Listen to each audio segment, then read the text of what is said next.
aura une vie très équilibrée.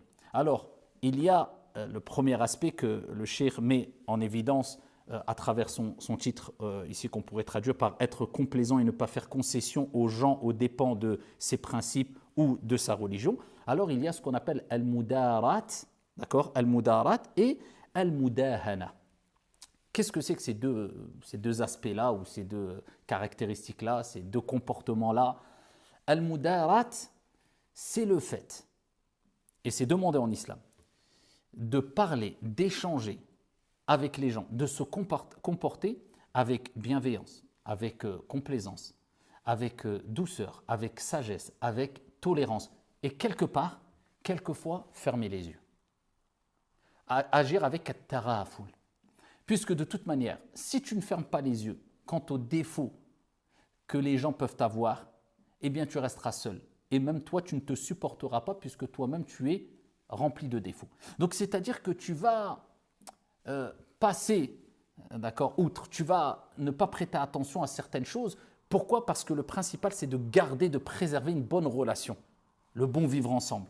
Et cela demande beaucoup de sagesse, beaucoup de patience, beaucoup de bienveillance, beaucoup de tolérance. Et ça, c'est demandé en islam. Et la deuxième chose qui est néfaste, par contre, c'est ce qu'on appelle al-mudahana.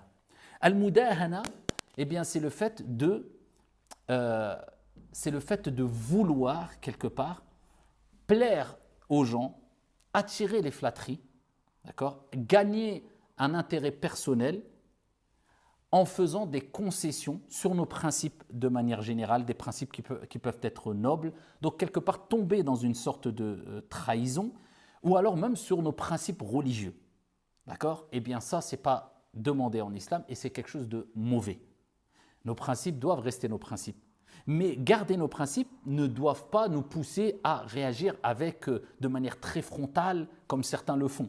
Alors c'est des rebelles, tout le temps, ils veulent soi-disant défendre leurs principes même religieux et ils agissent avec agressivité, avec même quelquefois imposer leurs principes aux autres. Non, regardez l'équilibre que nous donne la religion.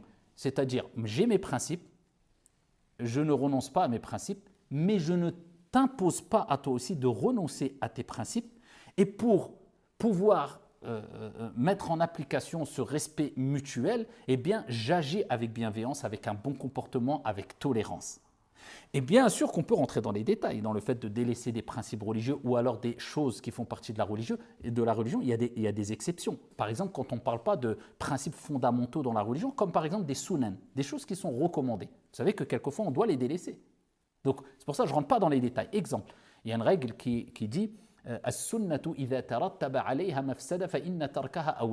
si tu appliques une sunna, une chose qui n'est pas obligatoire, mais tu sais qu'en appliquant cette sunna, eh bien ça va provoquer quelque chose de mal ou de grave, eh bien le fait de délaisser la sunna qui n'est pas obligatoire, c'est préférable. Vous voyez, est-ce que j'ai fait des concessions quelque part ou une concession ici? Est-ce que j'ai délaissé un principe religieux? Oui, enfin un principe, quelque chose qui fait partie de la religion, mais c'est pour éviter un plus grand mal et sachant que ça, ce n'est pas une chose obligatoire. Vous voyez, par exemple, je suis à la Mecque, je veux toucher la pierre noire. Est-ce que c'est une sunna?